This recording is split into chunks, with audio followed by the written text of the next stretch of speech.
Olá, eu sou a doutora Ana Paula Gonçalves, médica oftalmologista, criadora do nosso canal, O Mundo Ocular, que oferece uma abordagem diversificada para lidar com os desafios inerentes da área da saúde. Hoje estamos aqui com um novo episódio do canal Mundo Ocular. Trouxe a doutora Tainá novamente aqui, dessa vez não para falar de vida, mas para falar um pouco da medicina.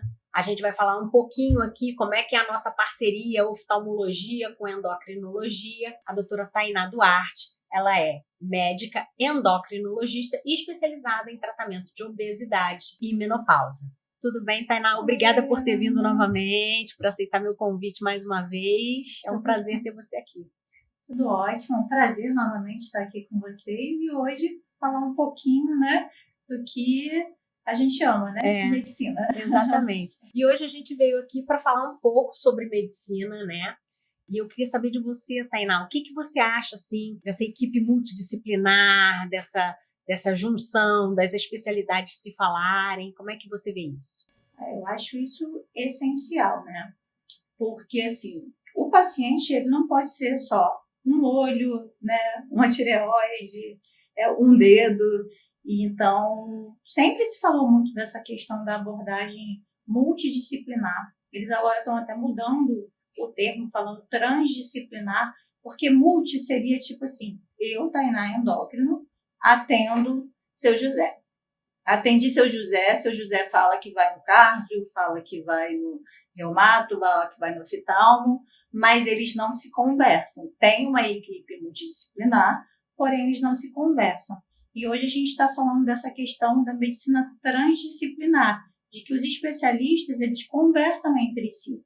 Porque muitas das vezes, né, até medicações que uma pode estar interferindo na área da outra. Exatamente. Então, eu acho que é de extrema importância a gente ter essa visão global do paciente, né? Sim, eu concordo plenamente. Eu gosto muito de dividir meu paciente, né? Eu gosto não só de encaminhar, mas de quando eu encaminho e tudo, eu passo para você o casinho. Sempre mando um áudiozinho. Fulano de tal vai te procurar com a queixa assim, assim, assim, gostaria que você investigasse isso, depois me dá aí um feedback, o que você viu, e a gente discute um caso ou outro. A gente já teve uma paciente, inclusive, que a gente discutiu algumas questões, né, e ela não tinha informado para a Tainá algumas coisas que ela tinha informado para mim. Sim. Então foi muito interessante essa nossa troca, né?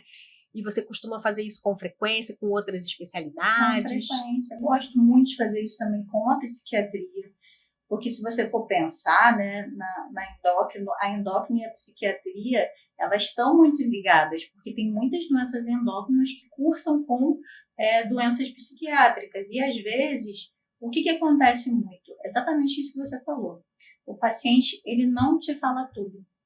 Ele fala as coisas pela metade. Sim. Ele acha que não é importante. Ele tá tomando um remédio e aí assim, mas eu precisava de dizer que eu estava tomando Ainda isso. mais no oftalmo, né? Ele fala assim, eu às vezes estou fazendo anamnese, aí eu pergunto, mas quais os remédios que você toma todo dia? Ih, eu precisava trazer isso? Não sabia. Não sabia que você ia me perguntar isso. Você é oftalmo.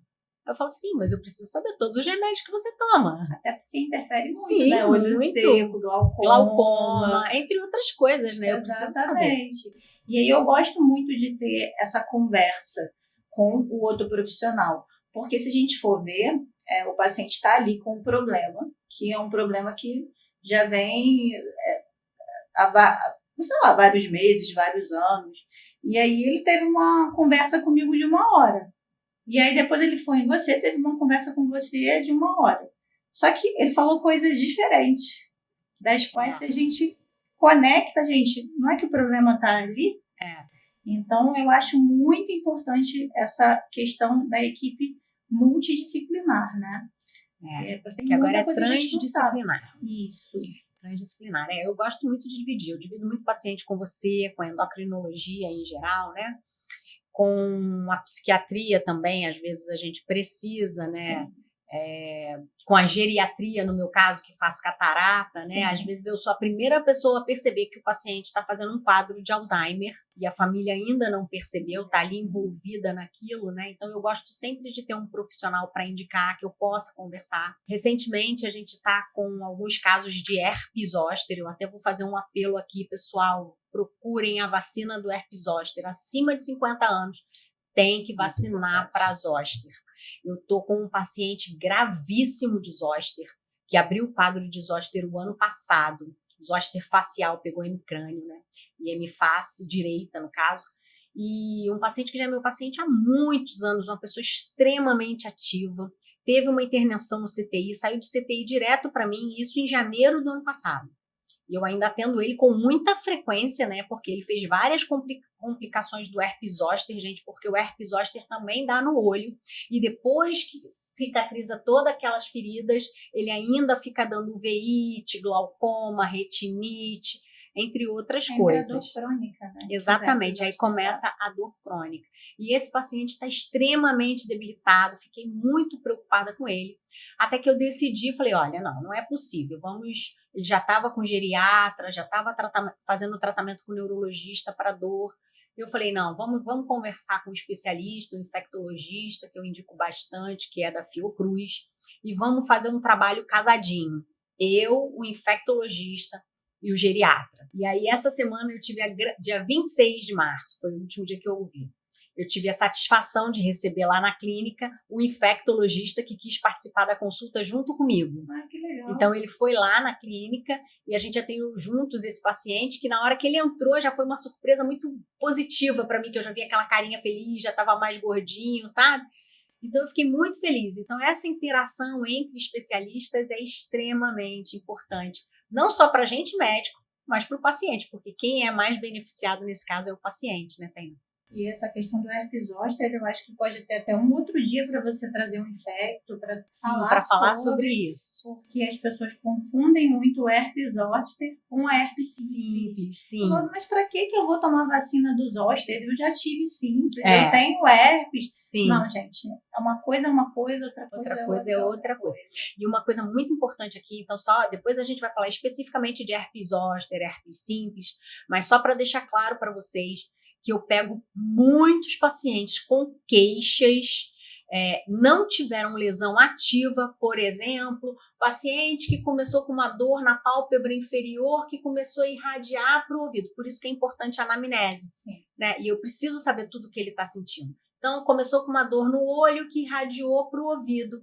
E aí eu perguntei, você já teve herpes? Não, nunca tive herpes. Nem bolinha na boca, nem labial, nada, não. Nem herpes zoster, também não, nunca tive. Eu falei, mas eu vou pedir uma sorologia. O IgM dele veio negativo, o IgM, a imunoglobulina da doença ativa, veio negativa. Obviamente, ele não tinha nenhuma doença ativa, mas o IgG dele, que é que ele já teve contato com o vírus, estava 2.900 e alguma coisa. Quando o fator a referência, se eu não me engano, não passa de 10. O dele estava 2.900 e alguma coisa. Então, assim, a gente tem que escutar e nem sempre o zoster vai fazer clínica, vai abrir a doença. Então, pode ser que ele abra mais tarde e aí num quadro muito pior, que a imunidade mais baixa é pior. E, gente, é triste falar isso, mas depois de 50 anos, é senil já, tá? É geriátrico. Eu digo para vocês, é geriátrico, tá? Então, é isso. Tainá, deixa eu te falar uma coisa. Uma das suas subespecialidades dentro da endocrinologia, porque eu gosto também de falar isso, gente. A gente faz 6 anos de faculdade de medicina, que as pessoas têm dúvida quanto a isso, né? Residência, internato, né? Então, a gente faz 6 anos da faculdade de medicina. Hoje, atualmente, os últimos 2 anos da faculdade de medicina, a gente chama de internato, né? O que seria o internato? O aluno vai para o hospital ou roda em vários hospitais e fica fazendo só a parte clínica, aquela parte teórica, né, das matérias ele já fez. Então, agora ele faz só a parte clínica, mas ele ainda não é médico. Então, completou 6 anos, 4 anos de teoria, 2 anos de prática intensiva, massiva, que é o internato. Ele se forma em médico e pega lá o númerozinho do registro dele no CRM, que é o Conselho Regional de Medicina, e pode exercer a medicina. Aí, depois disso, quem quiser escolhe uma especialidade para atuar. A Tainá escolheu a endocrinologia, eu escolhi a oftalmologia. E aí a gente presta um novo vestibular, né? Porque a concorrência é enorme, a gente tem que estudar tudo de novo. Hoje em dia já tem até cursinho, né? Para fazer prova de residência. São 2 anos de cursinho para prestar a prova de residência. São pouquíssimas vagas nas especialidades. E aí entra para a residência, que é onde ele vai se especializar em determinada área. No meu caso, oftalmologia, na época que eu fiz, eram 2 anos, hoje são 3. A Tainá, ela fez 2 anos de clínica, 2 anos de endocrinologia, tá? A clínica foi pré-requisito. E aí, quando ela terminou os 2 anos de endocrinologia, ela subespecializou dentro da endocrinologia em obesidade e tratamento da menopausa. Eu fiz dentro da oftalmologia, me especializei em catarata, me especializei em glaucoma, me especializei em neurooftalmologia, até pelo tempo que eu tenho de formada, a gente foi se especializando, né? Me especializei em olho seco. Atualmente, só atuo como catarata, especialista em catarata e olho seco. Então, assim, é um período de formação muito longo, né? Muito longo. E não tem como a gente saber tudo, né? Não tem como saber tudo. Eu falo isso, assim, a endócrino, assim como oftalmo, ela é uma especialidade muito ampla. Então, com o tempo, você sabe disso. Se você começa a fazer muito uma coisa só, você vai esquecendo a outra parte. Você não faz tão bem.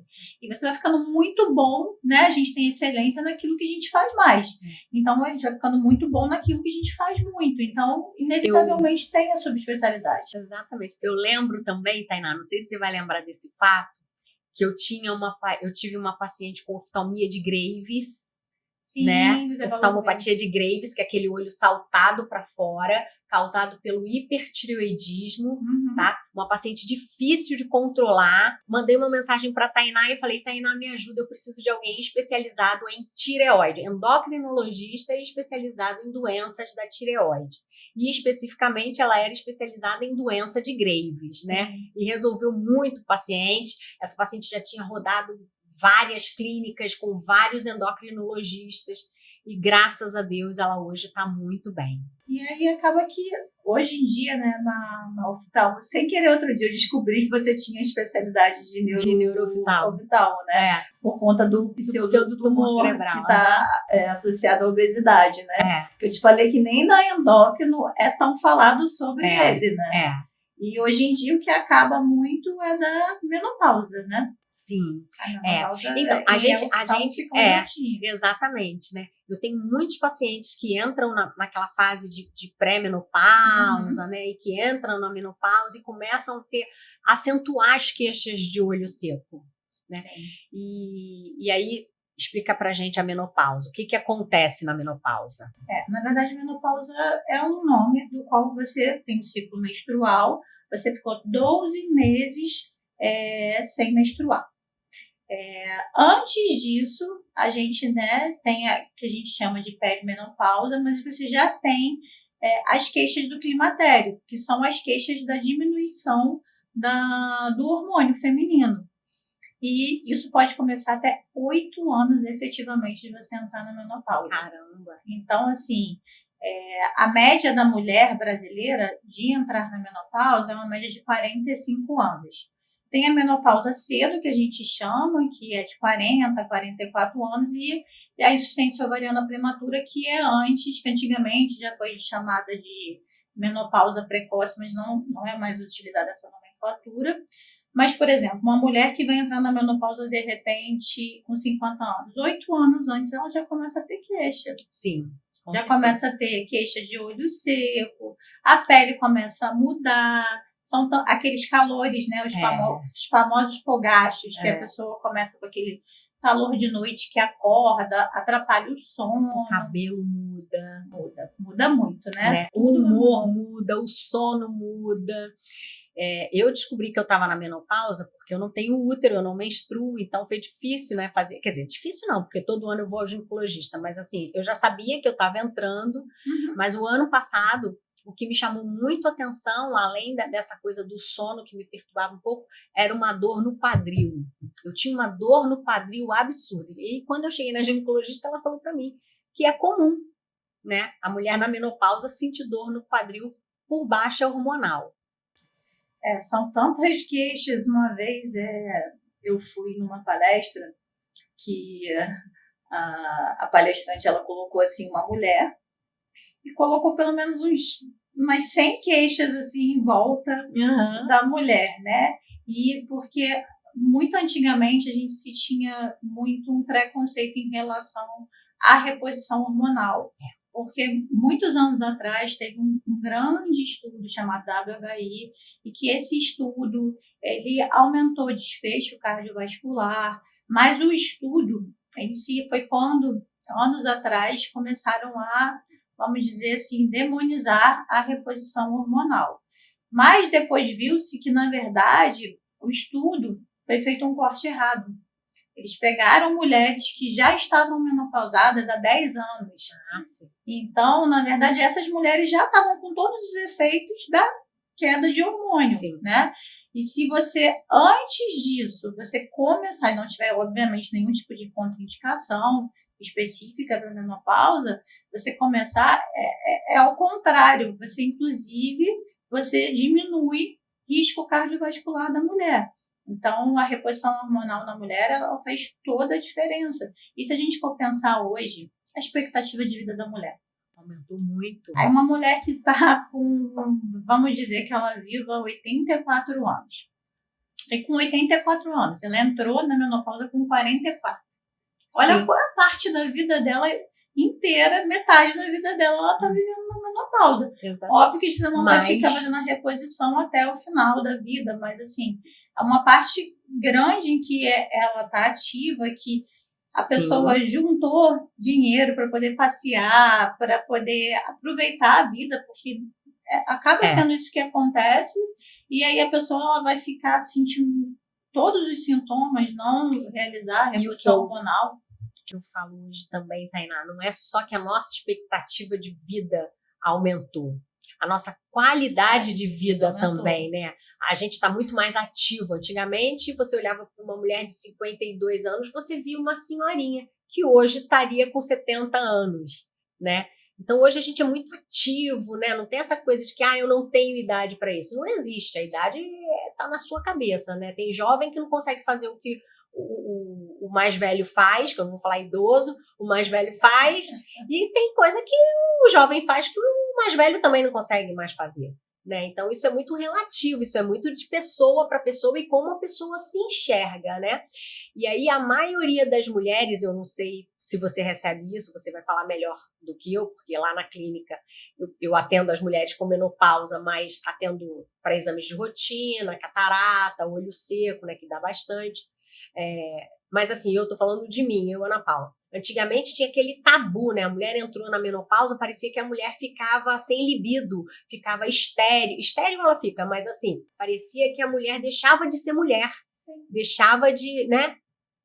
E eu falei, gente, aí fica todo mundo assim, mas você já está na menopausa? Qual o problema, gente? Eu já estive na adolescência, né? Já estive gestante, já estive no climatério e agora eu tô na menopausa. E a gente tem um acompanhamento correto, a mulher pode passar por essa fase assim, sem problemas, bem, ter uma vida tranquila. E a gente tem que entender, né, que a gente também alinhar expectativas. Porque a gente também não pode querer ter a vitalidade de 20 anos de idade com 50 anos. Eu acho que hoje as pessoas estão muito com essa busca, né, do tipo assim, além da vida, hoje em dia, ela muitas atribuições, né? A mulher especificamente, ela tem muitas atribuições, além de ser mãe, ela é funcionária, ela tem que estar arrumada, igual eu costumo falar, que se deixar o mundo engole. E aí ela acha, às vezes, que ela tem que estar com a mesma vitalidade. A queixa, às vezes, não... Sim, a menopausa, ela tem várias queixas de você... diminuição de libido, olho seco, ressecamento vaginal, dor na relação sexual, é uma coisa importante de falar, porque é um tabu. As mulheres não falam sobre isso, porque o mesmo ressecamento que dá no olho também dá na mucosa vaginal. E muitas das vezes a mulher ela não fala sobre isso. E é importante falar sobre isso, mas às vezes também a mulher está cansada, mas não é só por conta da questão do climatério, mas porque ela está cheia de atribulações na vida, sim, né? Sim. A vida hoje e fora a quantidade de informação que a gente tem. Eu falo que as pessoas estão cansadas porque é tela para trabalhar, é tela do celular, TV, é um monte de informação. O cérebro da gente não está preparado para tanta informação 24 horas. A gente está cansado. Eu me lembro que logo que a gente inaugurou a clínica da Barra, há 13 anos atrás, vamos botar aí há uns 12 anos atrás, eu estava extremamente sobrecarregada, porque foi um ano de obra, né? E depois montar todos os protocolos, até escolher uniforme, seleção de funcionários, de colaboradores, e a minha cabeça a mil, como é que eu ia atrair, como é que meus pacientes eu me descobri ali, aquele número de telefone que nunca tinha existido antes, né? Eu mudei meu nome, eu usava o nome de casada, passei a usar o nome de solteira, e assim, foi muita mudança num período curto de tempo, e eu comecei a ter lapsos de memória, né? Do estresse. Na época eu estava com 40 anos, 38, 40 anos, eu estava chegando aí nessa idade. E aí eu comecei a ter lapsos de memória, e eu falei com o meu tio, que é cirurgião geral, né? Eu falei, tio, será que eu preciso procurar? Será que eu tô com alguma coisa neurológica? E ele falou, não, Ana Paula, você não tá com nada neurológico. Deixa eu só te explicar uma coisa. Essa quantidade toda de informações que a gente recebe hoje, elas foram feitas para ficar num HD. O cérebro foi feito para pensar e não para armazenar. E é isso que acontece. Por isso que hoje a gente, às vezes, se pega aí esquecendo algumas coisas, mas o esquecimento eu sei que é um dos sintomas da menopausa, né? Mas aí ele fica perdido nesse monte de tarefas, né? Eu acho que as queixas da menopausa, elas estão se entrelaçando com o excesso de demandas do mundo, né? Exatamente. E eu queria aproveitar a oportunidade de você estar aqui para a gente falar um pouquinho do olho seco, que é uma doença que vem aumentando bastante. E a gente sabe que ela acomete não só mulheres na menopausa, quanto homens na andropausa pela questão hormonal, né? O estradiol diminui, a progesterona diminui, e aí a gente tem essa diminuição da produção de mucina nas glândulas de Meibomian, né? E aí eu já falei algumas vezes e vou repetir para quem nunca ouviu falar isso, que essa secreção de mucina é a gordurinha boa que o olho produz para misturar na lágrima, que é mais líquida do que oleosa, e aí faz aquela misturinha de água e óleo e não evapora com tanta rapidez, fica ali nutrindo a superfície ocular. E aí eu queria que você me dissesse assim, você acha que a reposição hormonal ajuda? A reposição hormonal, ela melhora sim, mas ela não melhora 100%. Por isso que é bom o acompanhamento junto com o oftalmo, né? Até porque eu achei muito interessante da última vez que a gente fez o exame, você estava falando que tinha que tempo de lágrima, e agora tem até exame para você detectar exatamente o porquê do olho seco. Que não pisca muito, né? Que as pessoas não fecham o olho, não só por uma doença. Às vezes por estresse, né? Ocupacional, né? Que a gente com o olho um pouco aberto. Descobri que eu dormia com o olho aberto, gente, olha o estresse aí. E tem outras doenças endócrinas também que podem fazer, né? Sim. Reumatológica, tem a síndrome de Sjögren também. Síndrome de Sjögren, o hipotireoidismo, né? Então é isso. Então assim, gente, olha, menopausa precisa ser cuidada, precisa ser tratada. Não é normal sentir sintomas na menopausa. Isso é coisa das nossas mães, das nossas avós. Hoje a mulher tem e precisa de uma qualidade de vida melhor. A gente pode viver bem, a gente não precisa colocar, né, essa coisa assim, mas eu não quero hormônio, eu quero ser natural. Realmente tem pessoas que passam por esse período sem sentir sintomas nenhum, mas tem pessoas que elas sofrem de uma forma que pessoas do convívio, às vezes amigos, filhos, às vezes eu recebo em consulta, é muito engraçado. Mas pelo amor de Deus, doutora, minha mulher mudou. Minha mulher agora só sabe ficar estressada, os filhos estão com medo, fala alguma coisa com ela, ela fica agressiva, fica estourada, assim, né, de temperamento. Então, assim, a gente pode passar por essa fase de uma maneira muito mais branda, muito melhor, fácil, com o acompanhamento correto. Sim. E a reposição hormonal, ela não é igual antigamente, né? Se pensava de que ela é maléfica, que ela aumenta risco cardiovascular, que ela aumenta risco de câncer de mama. Isso já tem estudos comparativamente, né, da questão do risco de câncer de mamas em mulheres com reposição ou sem reposição, que é muito similar. Agora, obviamente, se você tem, né, um parente direto com câncer de mama na família, dependendo da idade que foi esse câncer de mama, porque a idade também influencia, aí tem outras coisas que a gente não poderia, mas tem várias formas. Cada caso é um caso, né? Cada caso é um caso. Cada indivíduo tem que ser avaliado individualmente, né? Analisar seus fatores de risco, procurar um profissional que você confie, Sim. Porque se você não confia, nenhum tratamento que ele vai prescrever vai ser suficiente para você. Então, é muito importante, a primeira coisa, procurar um profissional sério, que trabalhe de forma séria, né? A reposição hormonal, ela virou moda para ganhar músculo, para ficar bonito, e essa não é a finalidade da reposição hormonal. Como o nome diz, é repor aquele hormônio que você já está com deficiência, e não sobrepor hormônio que você já tem, né? Essa aqui é a questão, e aí eu acho que as pessoas confundem sobre isso e ficam com medo, né? Com receio, e ainda tem muito médico que não se atualizou e acha que ela é maléfica. Sim. Ela não tem experiência, né? Eu acho que a gente, quando não tem experiência com um tipo de tratamento, ou a gente não acompanha a evolução da medicina, né? Porque tudo que a gente fala é medicina baseada em evidência, né? A gente não faz aleatoriamente da cabeça da gente. A gente faz seguindo um consenso de uma especialidade, né? Estudos que já foram aprovados, de fontes confiáveis. Nada é aleatório. Então, assim, para tratar a menopausa, se precisar fazer reposição hormonal, o profissional adequado para isso é o seu endocrinologista, que é a especialidade que trabalha com hormônios. Exatamente. Não é isso, Tainá? E sempre a interação entre as especialidades. É isso. Trocar figurinha. E o paciente ficar muito mais melhor. Bem atendido, né? Eu acho que isso que é o importante, o bem-estar da pessoa. E tem uma outra coisa que eu acho que é importante falar, que é uma coisa que vem crescendo sobre a medicina de estilo de vida. De que eu acho que... E para olho seco tem tudo a ver.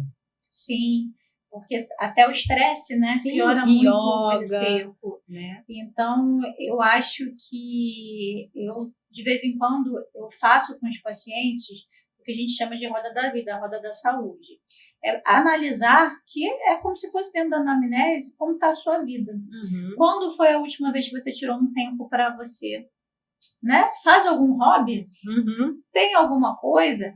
Que sim, a gente tem as doenças, a gente tem a menopausa, a gente tem assim, a periodicidade, né, fisiologicamente do que a gente vai passar, mas a gente tem que lembrar que nós somos seres que precisamos de descanso. Eu gostei muito do que o seu tio, né, falou sobre o HD. Nós não somos máquinas. Nós precisamos de descanso, a gente precisa de ter um tempo para a gente. E isso faz toda a diferença na qualidade de vida.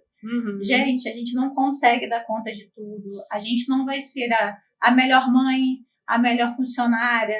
Isso é só no Instagram. Só Instagram. Essa vida que a gente que é mais antigo chama de família Doriana, que hoje em dia ninguém nem sabe o que é Doriana. Vai nem saber o que é isso, né? Mas então, família Doriana é só no Instagram, tá? Não existe família Doriana na vida real. Existe sim famílias em harmonia, que procuram um equilíbrio, pessoas que procuram um equilíbrio, que procuram viver sem se estressar porque não dão conta de tudo. E é natural, todo mundo é assim, ninguém consegue dar conta, né? E eu acho importante também desmistificar nisso tudo a questão da terapia, né? Das pessoas fazerem terapia. Sim, um acompanhamento psicológico, né? Sim, porque pensamentos não são acontecimentos, gente. E a gente transforma muito as coisas hoje em dia, e ainda mais vendo a vida alheia, vendo a perfeição da vida alheia. É uma coisa que eu gosto de falar isso não só para a mulher na menopausa, porque às vezes a gente vê artista, né? Hoje elas estão falando um pouco mais sobre isso, né? Mas até na questão da obesidade mesmo. Eu acho que a gente não tem que medir a nossa vida pela régua do outro. Cada um tem seu tempo, cada um tem seu caminho. A sua necessidade, o seu desejo, né? Não, porque você tem o seu desejo também. Com isso, sabe? Porque as pessoas já estão ficando ansiosas de antemão. Assim, tipo, nem entrou na menopausa, já tô... Tá, fez 40 anos, ai meu Deus, mas e aí a minha menopausa? Já tem paciente, por exemplo, em medicação de obesidade, que só vai ser lançada em agosto. Aí fala alguma coisa aí da medicação, porque já tem aqui artista usando. Eu falo, gente, para que eu vou ficar falando antes? Só vai te criar ansiedade. O que acontece? A vida do artista é totalmente diferente. Ele pode ir lá fora comprar uma medicação e fazer as coisas fora da ordem. Então, a gente não tem que medir a nossa vida pela vida do outro. A vida real, gente, mesmo você tratando, ela é feita de altos e baixos, assim como a batida do coração. Linha reta, a gente morreu. Exatamente. Quando o coração fica em linha reta, já foi. Né? Então tá, Tainá, foi ótimo o nosso bate-papo de hoje. Mais uma vez a Tainá aqui acrescentando muito para o nosso canal Mundo Ocular. Muito obrigada, Tainá. É um prazer, estou adorando participar disso. Sempre que me quiserem, pode me chamar. E eu queria saber agora se vocês gostaram do nosso conteúdo de hoje. Se gostaram, se inscrevam no nosso canal, deem um like, botem aqui os comentários. Mulheres que estão entrando na menopausa ou já que estejam na menopausa, querem tirar dúvidas com a doutora Tainá, mandem lá pra gente. Eu vou deixar o @ da doutora Tainá para quem quiser ir lá seguir a doutora Tainá e ouvir o que ela tem para dizer lá no Instagram dela, que tem muito conteúdo legal, tá bom? Um beijo, obrigada, Tainá. Mais uma vez, obrigada.